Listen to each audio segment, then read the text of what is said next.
रूस के राष्ट्रपति पुतिन यूक्रेन के साथ जंग शुरू होने के बाद से पहली बार भारत के दौरे पर आएंगे। जल्दी पुतिन के भारत दौरे की तारीख का ऐलान किया जाएगा। क्रेमलिन के प्रवक्ता दिमित्री पेस्कोव ने कहा कि पीएम मोदी की रूस की 2 यात्राओं के बाद अब जल्द राष्ट्रपति पुतिन भारत के आधिकारिक दौरे पर जाएंगे। न्यूज एजेंसी पीटीआई के मुताबिक पुतिन अगले साल रूस भारत वार्षिक समिट के मौके पर आ सकते हैं। यूक्रेन से जंग के बीच भारत आएंगे पुतिन, बहुत बड़ी खबर है। क्रेमलिन में पुतिन के भारत दौरे की तैयारियां चल रही है। क्रेमलिन के प्रेस सचिव दिमित्री पेस्कोव ने यह बड़ा दावा किया है। पुतिन के भारत दौरे की तारीखों की घोषणा जल्द होगी। दिमित्री पेस्कोव ने कहा, पिछली बार दिसंबर 2021 में भारत आए थे पुतिन। ये वॉर शुरू हुई थी फरवरी के एंड में 2022 में, यानी वॉर शुरू होने के बाद पहली बार पुतिन आ रहे हैं अब भारत। आपको ये बता दें कि पीएम मोदी ने इस साल 2 बार रूस की यात्रा की है। वो ब्रिक्स समिट के लिए 22 अक्टूबर को रूस गए थे। इससे पहले जुलाई में भी पीएम मोदी ने 2 दिन का रूस दौरा किया था।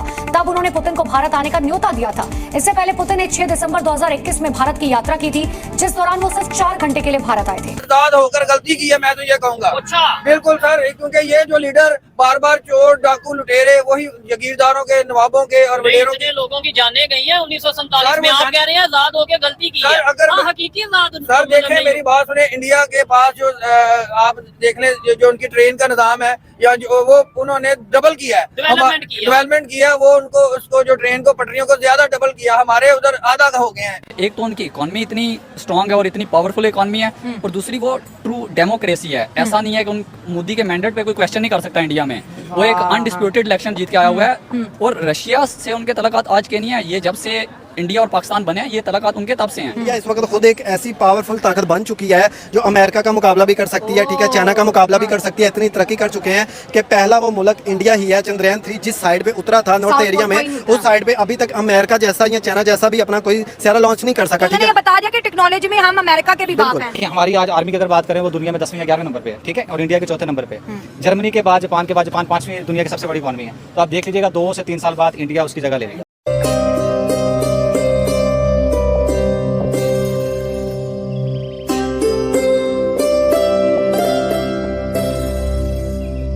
हम हाई सिविलियन अवार्ड की बात कर रहे हैं, टॉपिक पे वापस आते हैं। मोदी साहब को 10 से ज्यादा जो है इंटरनेशनल अवार्ड से नवाजा गया है।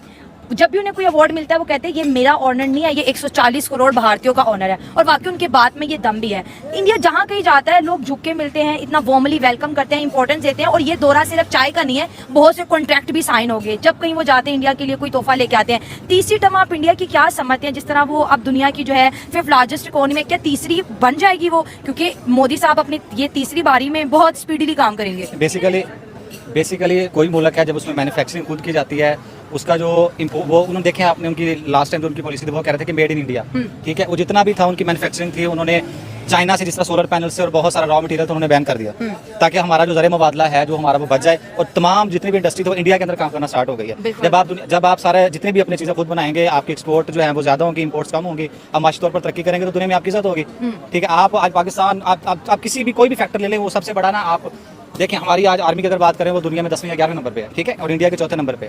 जर्मनी के बाद जापान 5वीं दुनिया की सबसे बड़ी इकोनॉमी है। तो आप देख लीजिएगा 2 से 3 साल बाद इंडिया उसकी जगह ले लेगा, ठीक है। और पाकिस्तान आज जहाँ खड़ा है, हम 2010-11 तक दुनिया के 25 इकोनॉमीज के अंदर हमारी प्रेडिक्शंस थी कि हम आ जाएंगे। और आज हम कहाँ खड़े हैं? मेरे ख्याल में अफ्रीका के बहुत सारे मुल्क भी हमसे आगे निकल चुके हैं। तो हमें अपने पॉलिसीज के ऊपर, अपने ये करप्शन पे सबसे पहले हमें कंट्रोल करना पड़ेगा, तो हम माशी तौर पर मजबूत हो जाएंगे इंशाल्लाह। एक और सवाल है, वैसे कंपैरिजन शहबाज शरीफ और मोदी साहब का बनता नहीं है। मोदी साहब बहुत ही सीनियर हैं और बहुत ज्यादा उनका तजर्बा है सियासत के अंदर, और बड़े अच्छे काम उन्होंने किए अपने मुल्क के लिए। शहबाज शरीफ अगर किसी टूर पे जाते हैं, पूरे पाकिस्तानी जो है टैग जोकर्स के लगा रहे होंगे कि हमारे लिए बड़े एम्बैरेसिंग मोमेंट है, जैसे पुतिन से हाथ मिलाने की वजह पहले कैमरामैन की तरफ बढ़ी। 1 मिनट के लिए भूल जाते हैं कि हम प्राइम मिनिस्टर, हम 25 करोड़ लोगों को रिप्रेजेंट करें। दूसरी जानिब अगर मोदी साहब जाते हैं तो बड़ी अहम बात करेंगे, दुनिया उनको सुनती है, दुनिया उनसे घंटे घंटे की स्पीच करती है। जो रशिया के अंदर जो डायस्पोरा इंडिया, वो भी उनसे मिला और उन्होंने कहा कि ये सेंचुरी जो है ये भारत की है। ये पहले मोदी कहता था, अब पूरी दुनिया कह रही है। तो विजन बड़ा वाजिया है। बेसिकली देखिए, हर इंसान की अपनी राय होती है। मैं as a individual, as a Pakistani, जो मेरी जितनी भी आप कह सकते हैं पाकिस्तान के साथ हमदर्दी हैं, ठीक है। ओवरऑल हम अपने, हमारा जो वज़ीर आज़म है उसको हम इंडिविजुअली खुद तो क्रिटिसाइज कर सकते हैं। दुनिया के अंदर जो है हमें उनकी रिस्पेक्ट करनी चाहिए। ओवरऑल जब भी यहाँ से किसी भी टूर पे जाते हैं, वो किसी भी वज़ीर आज़म की इंसल्ट नहीं होती, बेसिकली वो एक नोशन की कौम की इंसल्ट होती है, ठीक है। तो मोदी का जाते हैं, मोदी की हम कुछ उसकी पॉलिसी ऐसी है जिसको हम क्रिटिसाइज कर सकते हैं, ठीक है। और जो अप्रिशिएट करने वाले हमको अप्रिशिएट भी करना चाहिए। हमें इंडिया पाकिस्तान के कॉन्फ्लिक्ट में नहीं पड़ना चाहिए। ओवरऑल हमें पॉजिटिव सोचना चाहिए। हाँ, हमें पॉजिटिव सोचना चाहिए कि क्या वो इंडिया क्या ऐसा कर रहा है कि जो हम उसको फॉलो करके हम तरक्की कर सकते ये पॉइंट पहले ये बताएं, मुझे समझ नहीं आ रही, पाकिस्तान में कोई बड़ा लीडर, कोई बड़ी इन्वेस्टमेंट, कोई बड़ी कंपनी नहीं आ रही, लेकिन इंडिया से हर दिन खबर आती है। कभी ट्रम्प कहता है कि मैं सबसे पहला विजिट इंडिया का करूंगा, मतलब कुछ ही महीनों बाद। अभी रशिया के प्रेसिडेंट पुतिन की तरफ से खबर ये कंफर्म हो रही है कि वो भी जल्द इंडिया का विजिट करेंगे। क्या कहना चाहेंगे कि दुनिया के बड़े बड़े लीडर्स जो उनसे हैं वो इंडिया का विजिट कर रहे हैं, बड़ी बड़ी कंपनीज वहां पे इन्वेस्टमेंट कर रही है, पूरी दुनिया इससे चाह रही है इंडिया के साथ रिलेशन बेहतर किए जाए, जबकि हमारे इधर देखा जाए तो एक चैंपियन ट्रॉफी होनी हो तो रोला डाल जाता है कि होगी या नहीं होगी,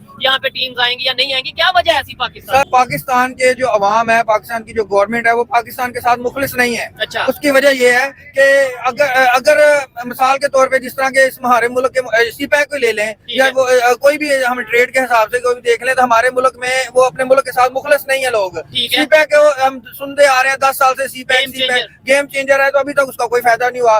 वो रिकवरी जो है वो उसका कोई फायदा नहीं हो रहा। जो हमें पता लगता है जी, वो पाकिस्तान में बहिरार में इतनी 1000 टन और इतना गोल्ड निकला है, तेल निकला है, गैस निकला है, उसका कोई नहीं निकाल रहा। ठीक है, हम बस ये सुनते हैं हो जाएगा हो जाएगा। कोयले की खाने हैं, कोयले के खाने से कोई फायदा नहीं हो रहा। तो कौन फायदा ले, कैसे फायदा ले?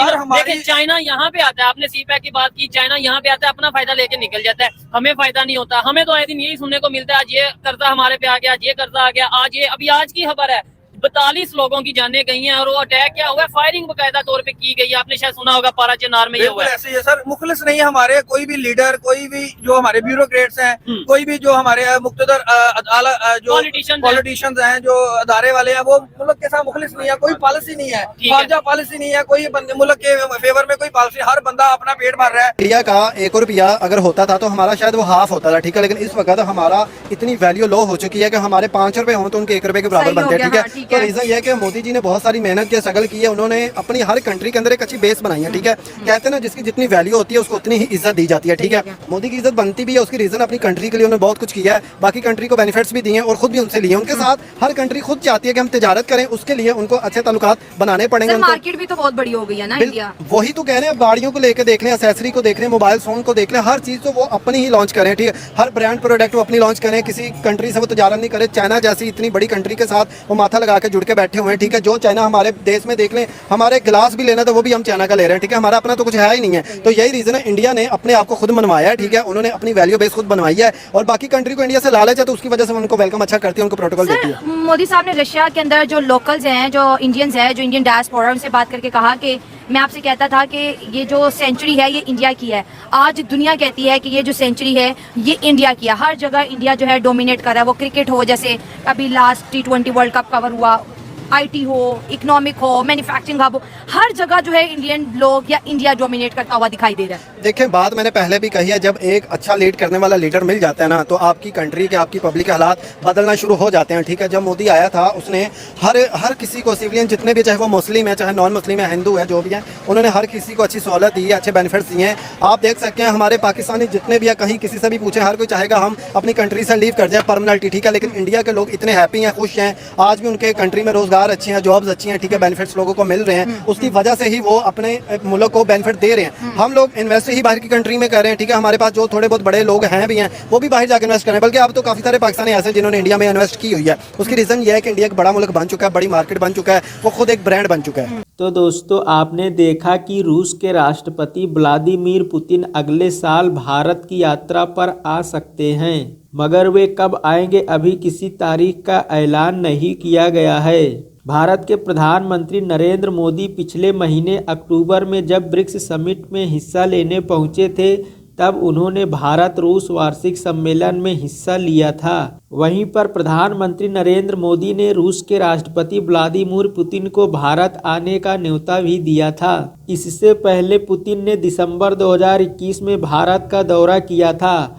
हालांकि उनका यह दौरा महज 4 घंटे का था, लेकिन उनकी इस यात्रा के दौरान दोनों देशों के बीच 28 समझौते पर हस्ताक्षर हुए थे। भारत और रूस रक्षा, सुरक्षा और तकनीकी समेत कई क्षेत्रों में आपसी सहयोग को बढ़ावा दे रहे हैं। दोनों देशों ने साल 2025 तक द्विपक्षीय व्यापार को $30 बिलियन और द्विपक्षीय निवेश को $50 बिलियन तक बढ़ाने का लक्ष्य रखा है। तो दोस्तों, अगर आपको ये वीडियो पसंद आई हो तो वीडियो को लाइक कर देना, साथ ही साथ चैनल को सब्सक्राइब कर देना।